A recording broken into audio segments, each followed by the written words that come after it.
Hey everybody, welcome to Building a Custom EDC Pen episode 4. And guys, let me tell you, this is the video that I really hoped I didn't have to make. This is really going to give you some insight on the ups and downs, especially the downs of what it's like to be a maker, especially one that's trying to make something new and original. And I hope the thing you get out of this video is just how important it is to support makers that are trying to be innovative, trying to push the market, always trying to continually improve rather than buying clones or knockoffs, because this is what makers go through when they're trying to do something original. So let's get right into what you're looking at here is a complete pen that works amazing. And so I know you're wondering, what's the problem? Let's take a look at it. So this is the clip.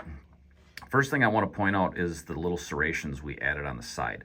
And what this does is, in the last video I told you the problem with this design is there was going to be wear marks there. Well, we reduced the wear surface by adding these serrations, and so now it just looks really cool, and you're not going to see those wear marks nearly as drastic because of those little serrations, and it really ties in with the rest of the clip.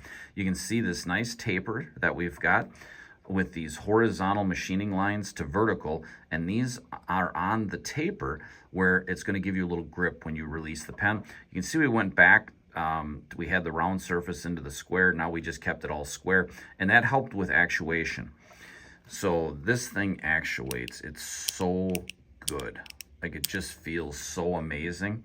And we got our end cap now, little tapered end cap, looks really good. Let's get right into the grip. You can see it's a contoured surface with a phono finish. I haven't done this since 2015. It's been a long time since the phono finish was there, but let me tell you, with the milling lines and everything, this grip is exquisite. It's actually one of my favorite grips that I've ever done.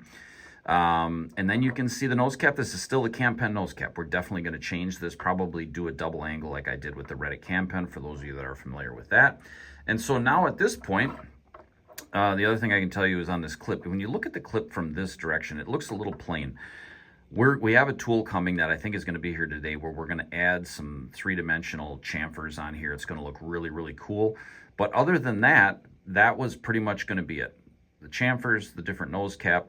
But let me tell you, zero tip wiggle, zero rattle, and a brand new mechanism. Like, we hit everything that we wanted to hit. We checked all of the boxes on this pen and couldn't be happier. At the end of the day, Friday, I just could not be happier. Let's get into the absolute horror that happened next. All right, let's get into the horror of what happened on Friday. Anytime you make a new product, you always want to do extensive testing so that you don't release a bunch of these out into the market and have a customer service disaster. So the nice thing about here at BuildSpin is we're part of a main company called J Style the Machine, and we have a lot of employees. So I took 10 people and I put this pen in their hands, and the first 9 people were like, I love this thing. They loved it. They love the actuation. And they follow BuildSpin, obviously, so they know.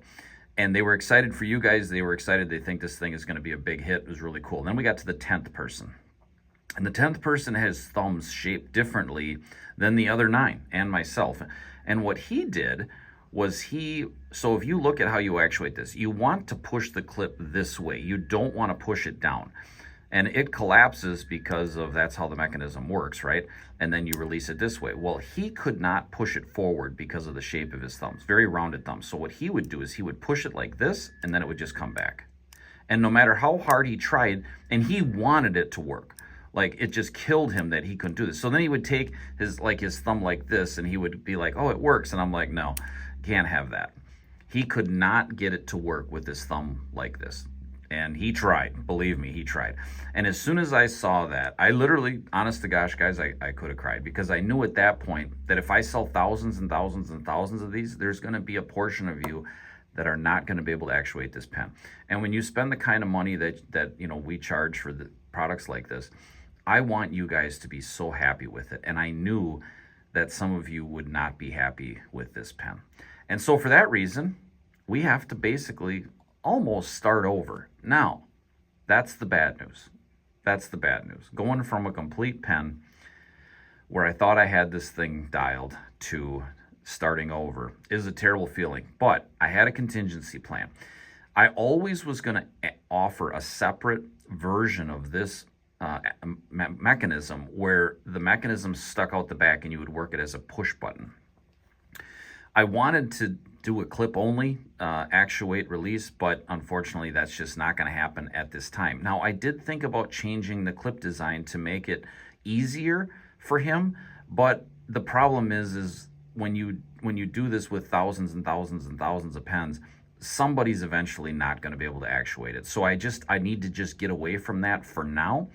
And what I'm going to do is stick the mechanism out the back, and it'll be a push button in. So it'll come in like this, push button in, and then it'll still be the clip release, which is still very unique. I think you guys are really, really going to like it. And the actuation is going to be super sweet, because the problem with it like this, it's a little bit spring sensitive with the sandwich springs and with the refill spring.